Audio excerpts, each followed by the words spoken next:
আসসালামাইকুম সম্মানিত ফেসবুক বন্ধুরা, আজকে মহামান্বিত পবিত্র জুমা মোবারক।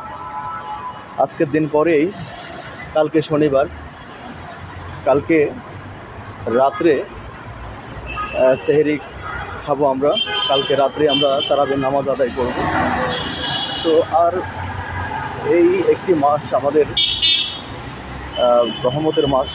আমরা সবাই চেষ্টা করব এই রহমতের মাসে আল্লাহর কাছে একটি বছরে যত গুনাহ, যত পাপ, অন্যায়, অপরাধ করেছি আমরা আল্লাহর কাছে ক্ষমা চাইব।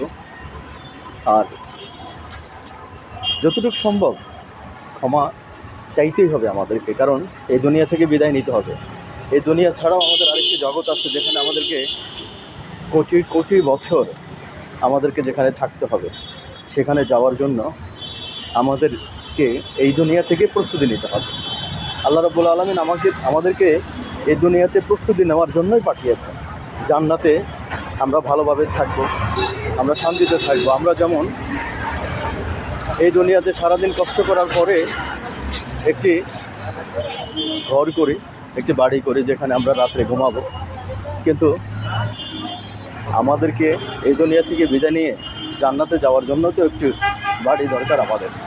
তো সেজন্য শত কষ্টের বিনিময়ে হলেও আখিরাতে পাড়ি দিতে হবে, এটাই বাস্তব সত্য। আমরা সামনে মাহে রমজান, এই একটি মাস সকল ভেদাভেদ ভুলে গিয়ে, হিংসা বিদ্বেষ ভুলে গিয়ে হালাল রিজিক আমরা ভক্ষণ করব।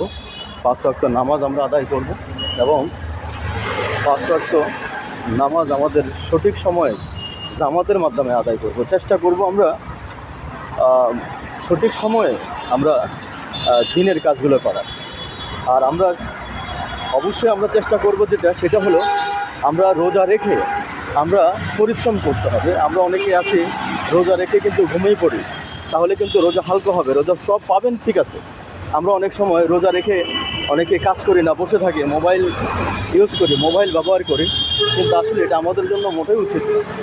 আমরা রোজা রেখে কায়িক পরিশ্রম করব, আমরা একটু শারীরিক পরিশ্রম করব, তাহলে রোজাটা আমাদের সঠিক হবে। রোজা রেখে আমরা ঘুমাবো না, আমরা মোবাইল অথবা আদার্স অপ্রয়োজনীয় কাজগুলো আমরা থেকে বিরত থাকব।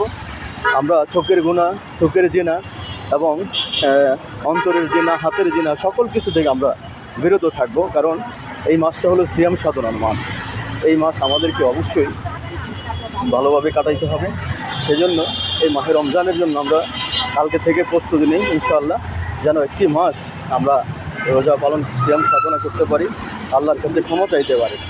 তো আমরা আজকে এই প্রতিজ্ঞাবদ্ধ করে বিদায় নিচ্ছি। ভালো থাকবেন, আল্লাহ হাফেজ। আসসালামু আলাইকুম ওয়া রাহমাতুল্লাহি ওয়া বারাকাতুহু।